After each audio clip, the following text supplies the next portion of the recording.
Sebuah kasus penganiayaan terjadi di Kota Bitung, Sulawesi Utara, di mana seorang pria berinisial J, 30, tega menganiaya istrinya, M, 26, menggunakan senjata tajam jenis samurai.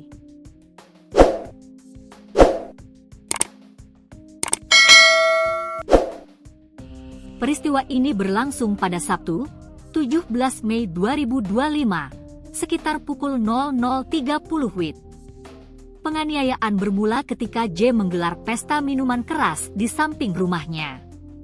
Saat istrinya, M, menegur perilakunya, J justru marah dan merusak lemari pakaian. Dalam keadaan emosi yang tinggi, J mengambil samurai dan mengayunkannya ke arah istrinya, mengakibatkan M mengalami luka sayatan di jari kelingking kanan.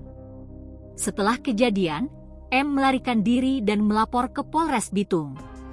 Tim patroli Tarsius yang menerima laporan segera turun ke lokasi dan berhasil menangkap J beserta barang bukti berupa samurai. Saat ditangkap, J masih dalam kondisi mabuk.